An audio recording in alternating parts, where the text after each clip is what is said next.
awalnya itu terus lulus PNS, terus adik-adik akhirnya juga ngikutin gitu. Oh gitu. Tapi bidangnya masih beda-beda. Beda-beda ya Kak ya. Nggak sama semua. Oke, berarti Kak Siva ini anak pertama nih dari 4 bersaudara ya, yang PNS semuanya.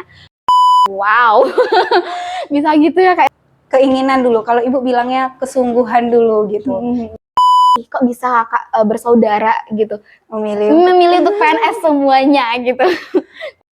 Jadi gimana sih caranya biar nilai itu tinggi, biar lolos nih sampai SKB, bahkan lolos sampai jadi PNS-nya gitu? Gimana kalau dari Kak Siva sendiri? Karena jemputlah takdir terbaik dengan usaha dan doa yang terbaik. Masya Allah. Halo Sana Info Pariaman, Assalamualaikum warahmatullahi wabarakatuh. Selamat datang kembali di podcast Info Pariaman. Nah, Sana Info Pariaman sadonyo, pada podcast kali ini kita telah kedatangan tamu spesial. Berhubung nih, dalam waktu dekat ini telah dilantiknya PNS di Kota Pariaman. Dan menariknya, narasumber kita pada hari ini adalah seorang PNS. Dan lebih menarik lagi teman-teman semuanya, beliau seorang PNS, ibunya PNS, bahkan saudaranya sampai menantunya PNS Sana. Nah, tentu saja yang sama-sama kita ketahui adalah kalau PNS itu tidak ada orang dalam ya Sana ya, ibaratnya usaha doa orang dalam gitu ya Kak ya. Nah kalau PNS ini pure usaha kita, ikhtiar kita, dan keterampilan tentunya. Oke, langsung saja Sana kita akan berkenalan dengan Kak Siva Zaunit. Silakan Kakak, kita sapa dulu Sana Info Pariaman kita. Assalamualaikum Sana Info Pariaman dimanapun berada, semoga sehat terus dan semua urusan berjalan dengan lancar. Kenalan dulu, aku Siva Ulia, tapi sering dibilang Siva Zaunit, itu nama dari ayah sebenarnya. Oh gitu Zaunit ya Kak, gitu. Zaunit ini marga nih Kak? Enggak juga, enggak. Turunan dari nama ayah aja gitu. Oke, Kak Siva Aulia Zaunit. Gitu ya Kak? Siva aja. Oke, Kak Siva, luar biasa sekali pada malam hari ini. Kita akan sharing-sharing nih Kak, tentu saja harapannya nanti kita akan belajar nih, banyak belajar tentunya dari kisah Kak Siva dan keluarga. Nah Kak Siva, boleh dong Kakak ceritakan gimana latar belakang keluarga Kak Siva, gimana Kakak dulunya, gimana pola asuh orang tua Kak Siva, sampai bisa nih Kakak bersaudara itu PNS semuanya. Boleh kita sharing-sharing nih Kak ya? Ya, kalau untuk PNS itu sebenarnya dari awal itu cita-cita adek atau aku sendiri tuh nggak PNS ya, tapi ditakdirkan dan rezekinya mungkin akhir dari perjuangan adalah PNS gitu. Atau bisa juga sebenarnya PNS ini jadi batu loncatan ke menuju cita-cita berikutnya. Oke, berarti gitu. PNS ini bukan akhir ya Kak ya? Bukan. Oke. Lanjut Kak, gimana? Berarti Kakak sebelumnya nggak niat nih jadi PNS. Nah, gimana kok bisa sih Kakak tuh jadi PNS? Lulus kuliah itu 2016 ya. Terus langsung lanjut kerja di Jakarta, 8 tahun lebih kurang di Jakarta, kemudian sakit, akhirnya pulang ke Pariaman. Nah, begitu pemulihan, langsung ada pengumuman tes CPNS dan ikut tes PNS gitu. Dan itu tes pertama kali nggak lulus.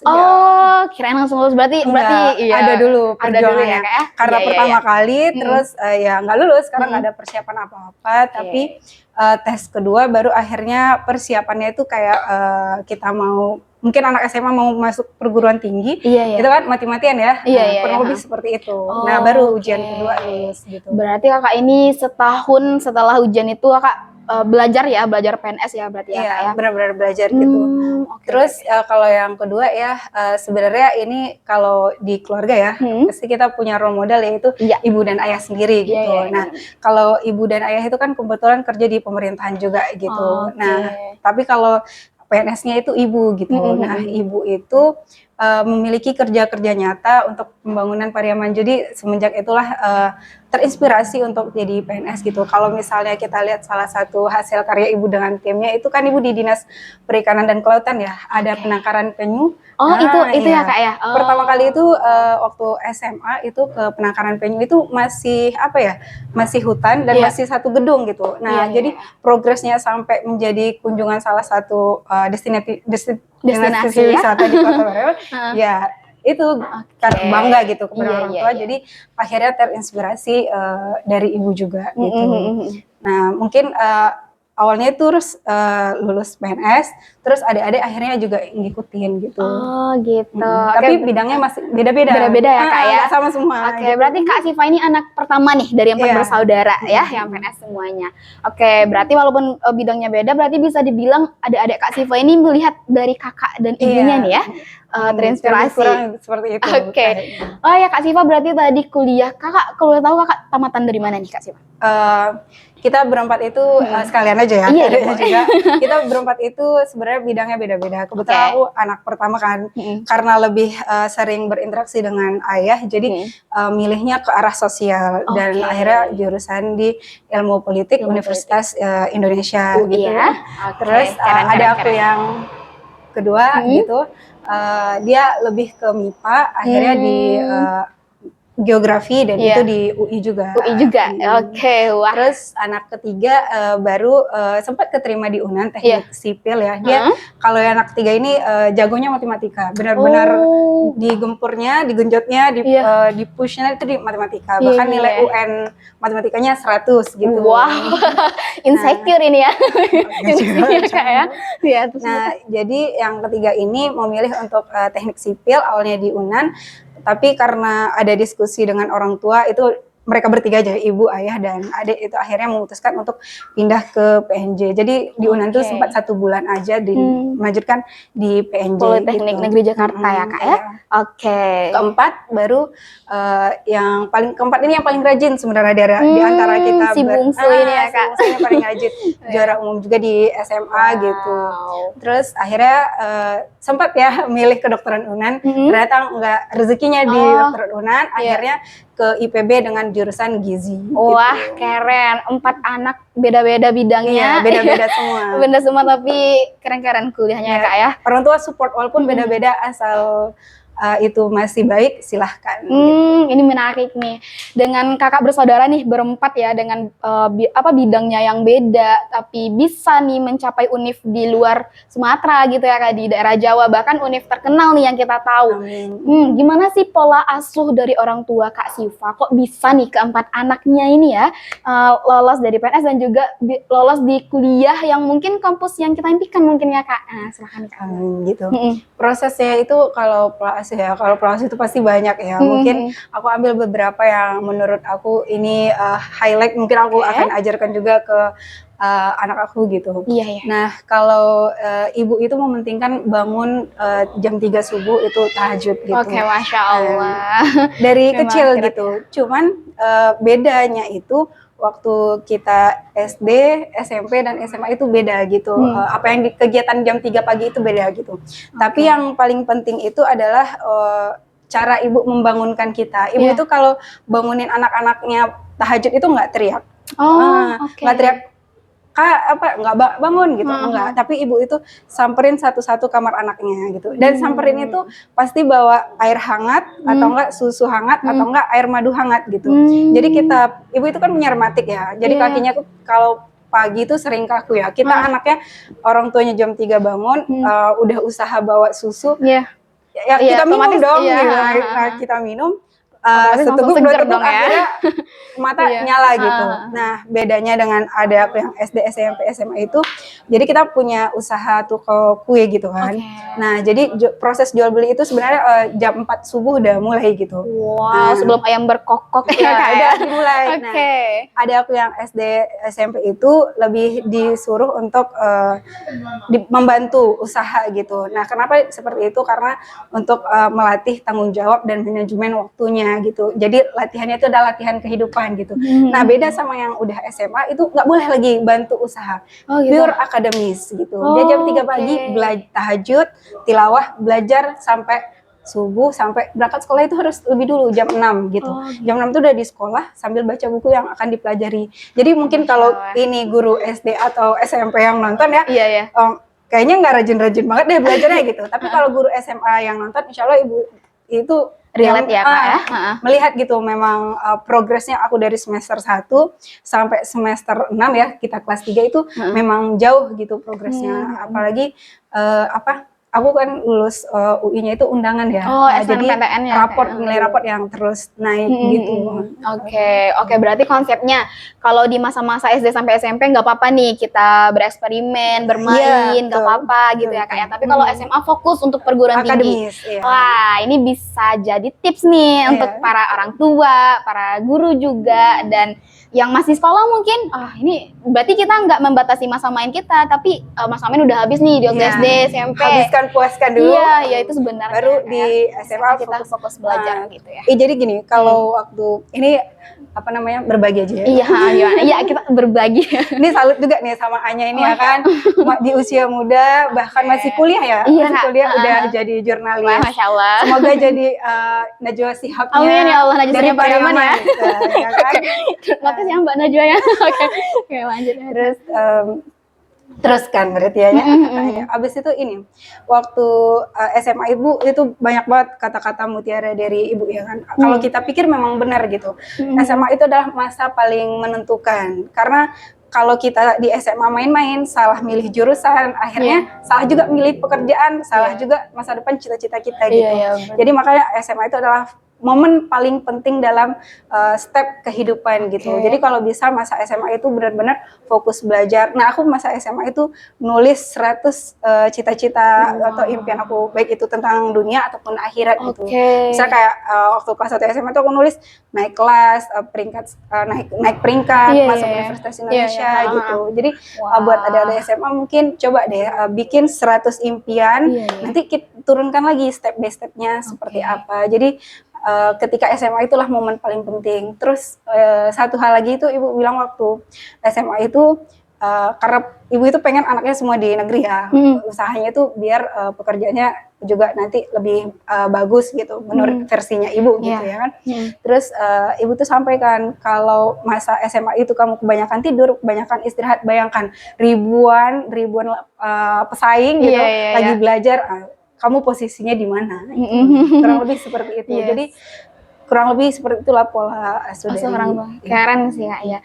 Tapi ya Kak Sivana, mungkin nih di masa SMA juga masa remaja, masa peralihan nih, masa lagi mencari jati dirinya, ya kan ya Kak? Betul. Nah itu pasti nggak banyak orang yang betah nih, yang mungkin yang komitmen akan dirinya pada saat itu. Nah, gimana nih cara Kak Siva waktu itu bisa komitmen dengan hal itu, bisa sampai Kakak tuh bisa masuk UI gitu? Karena ini tantangan pasti ya Kak, di masa SMA kita masih labil, masih terpengaruh pergaulan gimana? Waktu SMA itu aku tiba-tiba kayak kalau pernah nonton podcastnya Najwa Shihab dan Maudy Ayunda, pas aku nonton itu aku berpikir, aku sempet juga nih pernah jadi Maudy Ayunda gitu. Kan mereka bilang ya kalau mereka suka ujian, suka PR. Itu dia. Jadi ketika SD SMP itu aku udah puas banget main. Ketika SMA itu aku ketagihannya itu adalah belajar gitu.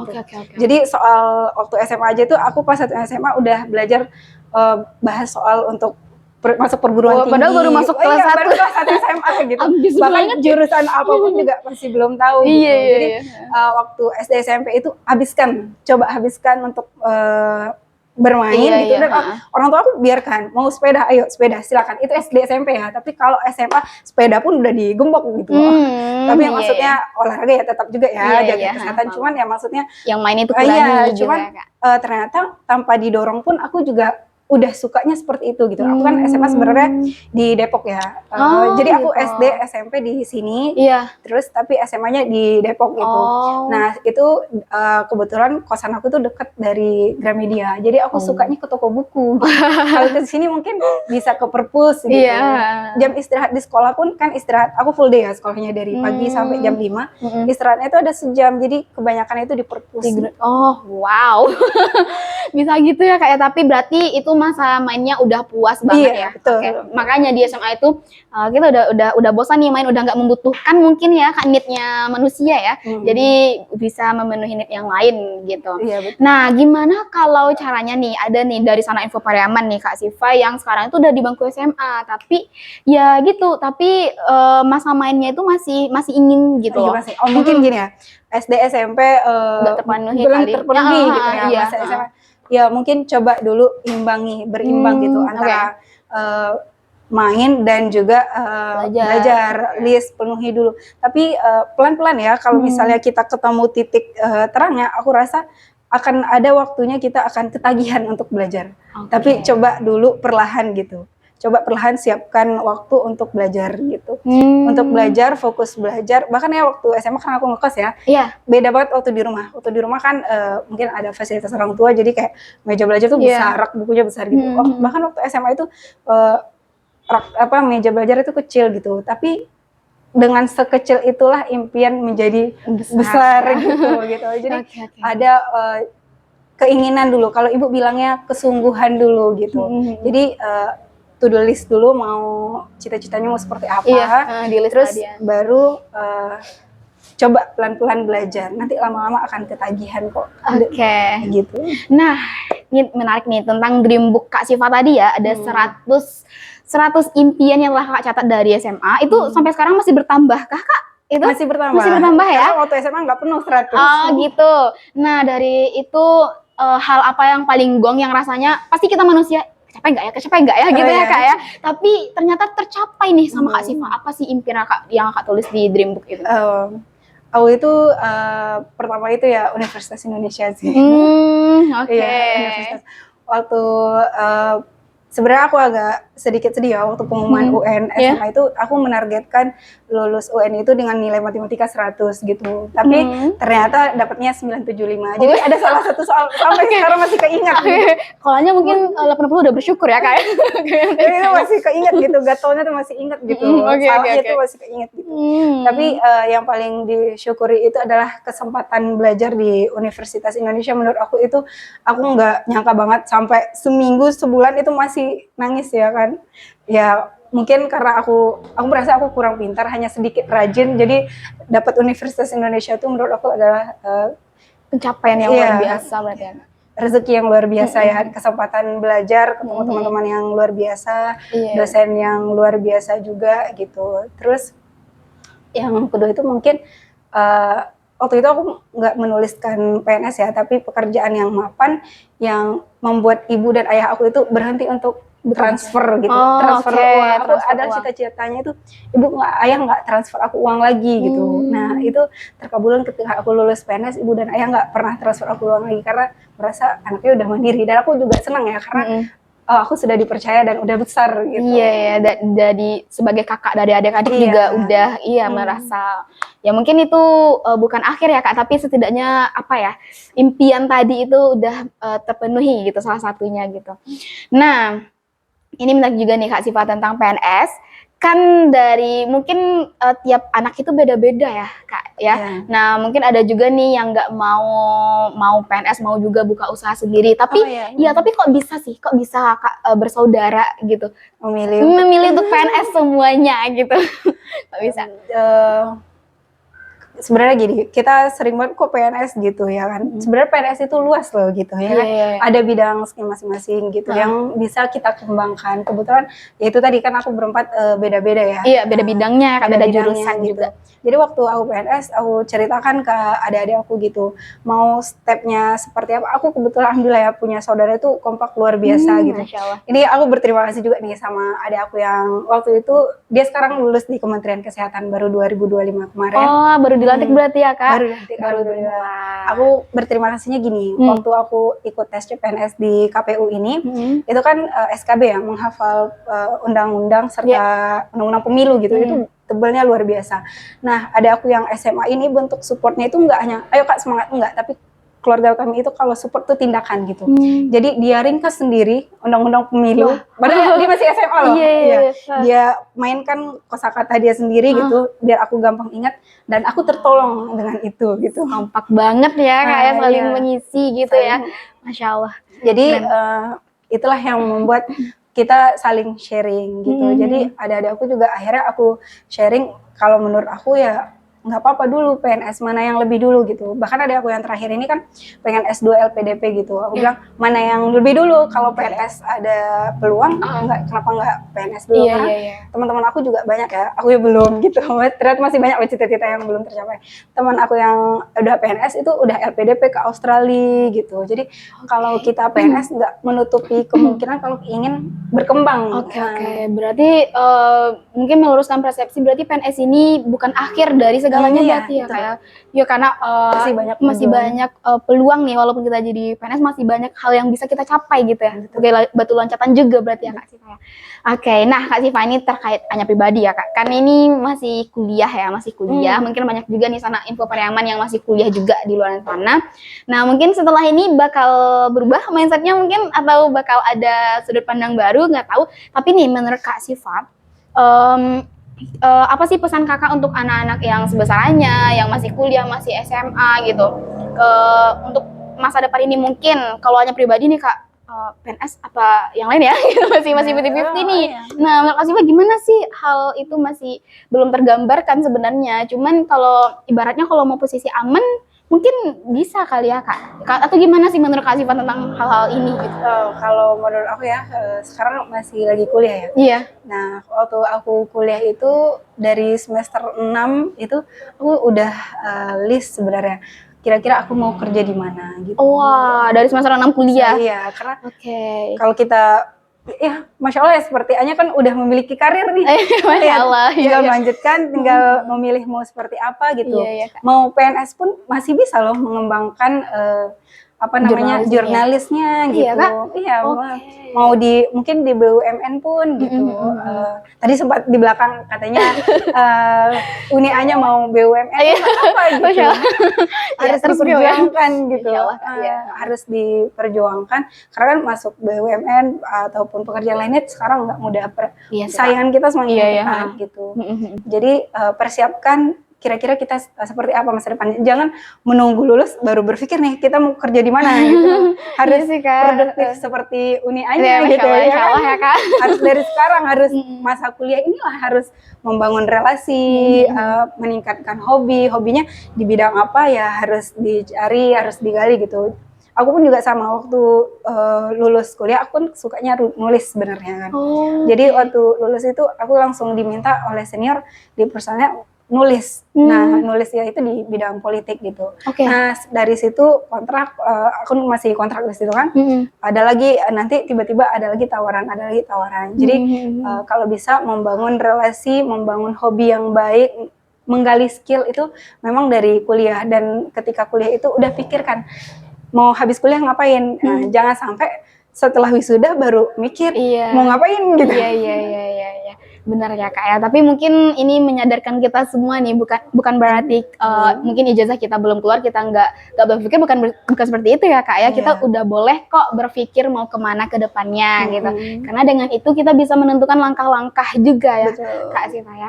Nah, yang penasaran nih Kak, dengan kakak yang udah posisi sekarang ya, sebenarnya dalam hidup kakak nih, apa sih hal paling berat yang pernah kakak alami, atau mungkin selama perjuangan menjadi PNS ini, atau kakak bersaudara, pasti ada titik terendah dalam hidupnya ya Kak ya. Nah, boleh Kak kita sharing dan mungkin nanti jadi pelajaran kita bersama nih, dan bagaimana kakak bangkit dari posisi itu. Sebenarnya kalau untuk titik terendah ya, karena udah semakin dewasa jadi merasa nggak ada, tapi aku pernah merasa titik terendah itu adalah waktu pertama kali merantau ke Depok ya. Oh, berarti waktu masih SMA berarti SMP, ya Kak? SMP. Iya, dari lulus SMP ke SMA gitu. Itu titik terendahnya itu gini ya.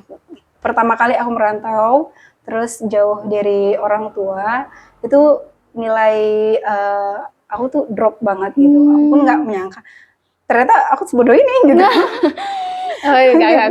Emang apa sih yang bikin Kak Siva itu merantau? Kenapa Kakak mau merantau? Nah, ini lagi sebenarnya pentingnya ya menjadi orang tua yang soleh. Mungkin aku menganggap seperti itu. Aku berusaha juga aku sekarang udah seorang ibu gitu. Jadi berusaha untuk menjadi orang tua yang soleh gitu. Ini mungkin doa-doa ibu aku yang sering tahajud itu gitu ya kan. Dulu itu awalnya niatnya ke sekolah SMA di Jakarta itu biar gaul gitu. Cuman biar keren itu ya Kak ya. Biar keren gitu. Oke. Terus ibu aku ya nggak apa-apa gitu. Nah kebetulan sekolahnya juga sekolah agamis gitu kan, Nurul Fikri gitu. Nah jadi ternyata malah kedokternya bagus gitu, malah ke arahnya yang lebih baik. Yang gitu lebih baik gitu. Jadi yang tadinya cuman pengen keren aja tuh ternyata ya masya Allah kerennya positif jadinya gitu ya kan. Waktu itu kenapa bilangnya titik terendah, ya itu tadi aku itu peringkat 29 dari 30 orang. Wow. 30 orang. Dan yang 30 orang ke 30 itu nggak ikut ujian karena lagi dirawat. Oh jadi yang terakhir ya. Oke. Ternyata saudara Kak Siva pernah di yang terakhir. Ya, terakhir. Itu ya, karena itu drop ya. Ya karena pendampingan orang nggak ada gitu ya kan. Jadi sedih setiap hari. Terus itu tengah semester ya, tengah semester, dan tiba-tiba keingat lagi, meluruskan niat lagi, tahajud lagi gitu kan, diperkuat lagi hubungan dengan Allah gitu kan. Akhirnya di situ barulah ujian semester aku mulai posisi di tengah-tengah. Nah semester 2-nya kalau di sana waktu itu pembagian IPA IPS-nya itu adalah di semester 2 ya. Kalau waktu itu angkatan aku tuh lebih ke naik kelas 2 gitu. Nah IPA IPS ini waktu itu aku sendiri yang milih IPS gitu. Terus aku bilang sama ibu aku akan bertanggung jawab kalau aku milih IPS gitu. Karena ibu aku takut kan aku IPS jadinya anak main gitu. Tapi sebenarnya sekarang kan udah nggak kayak gitu. Tapi aku bilang aku akan bertanggung jawab, aku akan sungguh-sungguh gitu. Nah benar, alhamdulillahnya langsung di semester 2 itu aku peringkat 5. Wah, langsung meloncat ya Kak, dari 29 ke peringkat 5. Ternyata ya udah di situ titik terendah sekaligus titik aku menemukan jalan gimana aku bisa senang belajar. Oke. Berarti dari drop dulu ya, berarti memang nggak langsung terpicu ya semangat Kakak ya. Dari drop dulu. Oke nih Kak Siva, mungkin nanti nih ada perasaan info Priaman mau pejuang-pejuang jadi PNS di tahun depan mungkin lagi ya Kak ya, kalau infonya ya, kemungkinan nanti, tapi mudah-mudahan nanti kita dengar info lagi yang baru. Nah tips sebenarnya dari Kak Siva itu belajar 1 tahun nih. Nah, tips apa sih yang harus benar-benar kita pahami biar memang ini harus lolos gitu loh. Gimana sih Kak? Karena hanya dulu udah sempat ya 2 kali tes PNS Kak Siva. Yang untuk tamatan SMA. Iya benar-benar. Iya, lolos di rata-rata tapi nggak lolos di rankingan. Jadi udah deh lanjut kuliah lagi gitu. Memang di rankingan banyak yang kena gitu kan Kak. Jadi gimana sih caranya biar nilai itu tinggi, biar lolos nih sampai SKB, bahkan lolos sampai jadi PNS-nya gitu. Gimana kalau dari Kak Siva sendiri? Sebagai yang pernah gagal yang pertama kali itu ya berarti kurang persiapan aja gitu. Mungkin belum lulus tuh kurang persiapan karena kan sambil kuliah juga ya, sambil menjalankan hobi juga ya kan, jadinya kurang serius gitu. Jadi kalau aku itu benar-benar persiapannya itu bisa dikatakan matang, mati-matian juga gitu. Berarti memang tiap hari itu berapa jam? Bahas soal berapa jam itu Kak? Tiap pagi. Jadi pagi dari jam 3 setelah tahajud sampai akhirnya jam 6 itu aku bahas soal. Itu aku targetkan misalnya 3 paket soal, 4 paket soal gitu. Terus nanti karena kan siangnya beraktivitas ya, aktivitas mau ada kerja atau ada yang dikerjain gitu. Nah aku mulai lagi itu malam habis isya sampai jam 11 gitu. Iya. Terus sampailah Kakak di ranking gitu ya, sampai ke SKB. Dan di SKB tadi yang paling berkesan itu yang adik Kak Siva ya, yang bantu meringkas pasal-pasal. Oke lah, bahasa sekali. Nah, terakhir nih Kak, apa sih hal yang ingin Kakak sampaikan kepada orang tua Kak Siva, bahkan saudara-saudara Kakak gitu? Silakan Kakak. Aduh nangis. Ini memang agak-agak ya. Karena gimana ya, 4 anak gitu. Aku aja baru punya anak 1 tuh udah luar biasa banget ya. Ini apalagi 4 gitu anak. Ya. Terus begitu aku 3 orang itu benar-benar ngekos di Jakarta, kebayang banget ya perjuangan menyekolahkan gitu ya. 3 aku di UI, ada aku nomor 2 di UI, terus ada aku yang SMA juga di Jakarta kan yang nomor 3 gitu. Rasanya perjuangannya luar biasa banget gitu. Ya kalau kata ucapan terima kasih aja tuh rasanya nggak cukup banget ya kan. Terus terima kasih juga, aku merasa beruntung ya dilahirkan di keluarga yang kompak banget gitu. Bahkan aku mau cerita dikit lagi boleh nih. Iya. Waktu ada aku yang nomor 2 dan 3 itu kan lulusnya di tahun yang sama. Gitu. PNS-nya. Cuman bedanya satu di Pemda Jambi, satu lagi di Pariaman gitu. Waktu ujian pertama kali itu SKD ya. SKD itu kan kita ikut nganter ya. Ikut nganter, terus kita turunin tuh, ada yang 2 ujian. Terus aku tanya, ya kita kemana? Nunggu di mana gitu? Nunggu di kafe atau nunggu di mana? Aku nggak kepikiran gitu. Nunggu di mana, terus tiba-tiba ayah bilang di masjid aja gitu. Di masjid aja kata ayah. Jadi kita nunggu di masjid, itu ayah benar-benar zikir, sholat sambil kalau aku ya mungkin karena kakaknya gitu, jadi masih intip-intip tuh kan di YouTube ya. Iya, kalau bisa menurut lihat aku sekarang udah gitu sulit ya untuk orang dalam Iya, karena live score dan kita pun orang bisa, lain kita pun tahu nih nilai berapa. Memang gitu. transparan gitu ya Kak. Jadi aku masih di masjid, aku masih ngintip-ngintip gitu. Ada aku nilainya berapa gitu. Sementara kalau ayah tuh fokus, dia benar-benar fokus, zikir, sholat, bahkan begitu aku kan udah selesai, dia kan sesi pagi ya, terus aku bilang ya ini ada udah selesai ujiannya gitu. Nah selesai itu pas kelas murid, sembab. Jadi kayak khusyuk banget nih ayah gitu. Jadi aku merasa bersyukur ya punya orang tua itu, supportnya itu nggak hanya dengan kata-kata, tapi benar-benar menemani kita, membimbing kita, memberikan contoh juga gitu. Nah Oke, memang Masya Allah ini bisa jadi contoh juga nih bagi orang tua yang akan jadi orang tua juga nantinya gitu, dengan pola ajar bagaimana orang tua Kak Siva ke anak-anaknya gitu ya Kak, tidak hanya dunia tapi akhirat juga nih ya. Nah ini nih Kak, tadi ada yang tinggal, kan Kak Siva masih ada 3 adik nih yang PNS, itu tuh langsung lolos dengan 1 kali percobaan apa gimana itu Kak? Yang sebenarnya setelah aku ingat ya, aku itu ujian yang ketiga baru lolos. Jadi ujian pertama itu aku lolos karena nggak ada persiapan sama sekali, ya kan. Terus ujian yang kedua ini aku sering banget, aku punya murid beberapa ya, murid privat, aku bilang jangan remehkan hal kecil gitu. Aku waktu itu meremehkan seleksi administrasi. Udah nggak lolos di awal berarti ya Kak. Belum pernah udah, itu keselnya luar biasa. Pasti dong, karena udah mati-matian juga ya Kak belajar gitu. Karena yang kedua ini udah full gitu. Iya, paham. Jadi menyepelekan administrasi saat itu, buru-buru aku salah upload. Itu nggak bisa disanggah, nggak bisa Kak.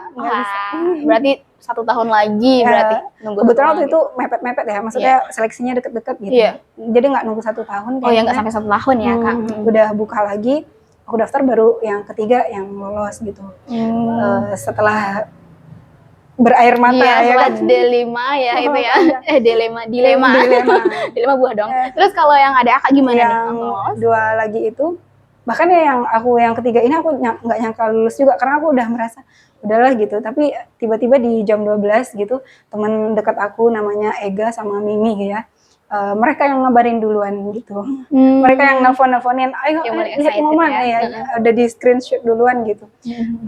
Terus mereka yang ngabarin aku, bahkan nggak ekspektasi akan lulus gitu ya kan. Dan yang ada aku yang kedua itu juga lulusnya di seleksi kedua, jadi seleksi pertama nggak lulus juga. Iya. Berarti nggak langsung lulus di seleksi pertama ya Kak, tapi memang tetap belajar gitu ya untuk seleksi kedua gitu. Yang ketiga Kak? Yang ketiga dan keempat ya Masya Allah ternyata dia lebih rajin lagi dari aku gitu. Iya. Mungkin belajar dari pengalaman kali ya, kayak dari sekarang nih persiapin nih gitu. Berarti langsung lolos di tahap pertama. Langsung lolos. Wah Masya Allah. Pertama kali langsung. Tapi setelah aku kan sebagai kayak sharing dengan adik-adik gitu, belajarnya gimana gitu. Bahkan ada aku yang kedua itu sempat kontrak juga ya di kerjanya banyak di lapangan gitu. Dia kan sipil ya. Kerjanya gimana gitu. Jadi ketika di lapangan, ketika menuju lapangan itu kan jauh ya, dia dengerin YouTube. Jadi memanfaatkan waktu sebaik-baik mungkin ya, gitu. Yang ada aku yang keempat ini, aku tanya juga gitu, kok bisa? Padahal dia awalnya nggak terlalu tertarik ya, dia maunya LPDP gitu. Tapi kok bisa gitu? Terus aku tanya, dia ya jujur itu kan dia persiapan dari dia sebelum lulus ternyata. Dia bilang udah nyicil, udah beli buku duluan. Jadi kan kelihatan ya tahun berapa dia beli buku, dan itu buku sebelum dia lulus kuliah gitu. Ternyata gitu. Aku sebenarnya termasuk adik-adik itu termasuk yang menyimpan usaha gitu, karena takut orang tua akan berekspektasi tinggi. Jadi usaha dia tuh disimpan diam-diam gitu ya, Kak, bisa di belakang gitu ya, nanti hasilnya aja deh kasih tahu gitu ya. Oke, berarti ini dapat kita ambil pelajaran, berarti memang nggak ada yang instan juga, nggak ada yang leha langsung lolos, nggak bisa gitu berarti ya, Kak. Berarti memang harus belajar keras gitu ya, belajar ya, dan rezeki juga pastinya gitu, dan ikhtiar karena jemputlah takdir terbaik dengan usaha dan doa yang terbaik. Masya Allah. Oke, kuat nih. Keren. Jemputlah takdir terbaik dengan usaha dan doa yang terbaik juga. Oke, iya benar nih, Kak.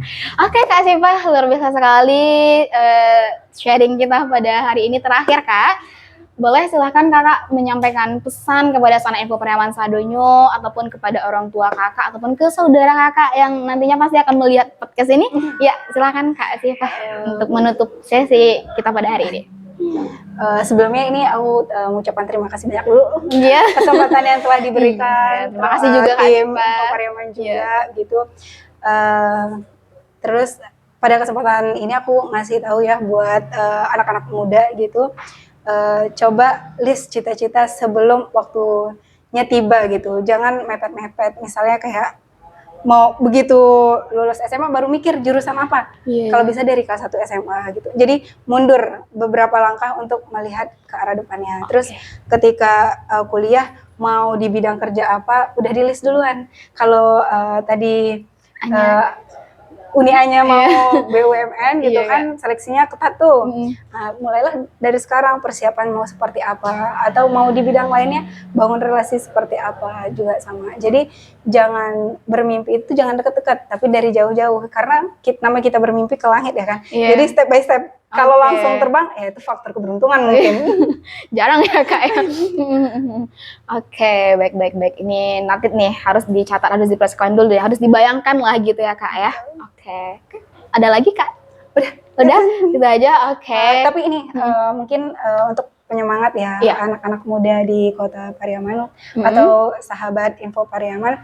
Nanti aku mau kasih giveaway mungkin satu modul untuk satu orang yang beruntung, tapi syaratnya Kak juga yang kasih. Oke, berarti nanti Kak Syifa bakal kasih satu modul PNS ya, satu modul persiapan PNS ya Kak untuk satu orang yang beruntung. Nah, bagi Sana Info Pariaman Sadonyo yang udah nge-share sesi ini gitu ya, atau sesi nge-share podcast ini juga, atau podcast lainnya juga boleh gitu. Subscribe YouTube-nya Info Pariaman, like dan komen gitu. Nanti bagi teman-teman yang beruntung nanti kita akan acak ya Kak. Nah, pasti itu tahu ya kita yang mana yang share, like dan juga subscribe juga komen gitu. Nanti bagi teman-teman yang beruntung bakal dapat satu modul gratis, modul PNS tentunya dari Kak Syifa untuk penyemangat kita juga semuanya gitu. Oke, Kak Syifa luar biasa sekali di tengah kesibukan Kakak gitu ya, dan kebetulan juga sekarang ini pulang kampung ke Pariaman karena Kakak di Dumai ya itunya kerjanya. Dengan kesibukan Kak Syifa mau meluangkan waktunya untuk kita semua di sini. Oke, Kak Syifa luar biasa sekali pada hari ini, podcast kita sangat menginspirasi tentunya. Dan agak tertampar juga nih anak muda di sini ya Kak ya, untuk lebih giat ke depannya. Luar biasa sekali. Mungkin sekian podcast kita pada hari ini. Kak Syifa dan Sana Info Pariaman Sadonyo. Kita akhiri dengan doa taufiq wal hidayah. Wassalamualaikum warahmatullahi wabarakatuh. Dadah. Info Pariaman.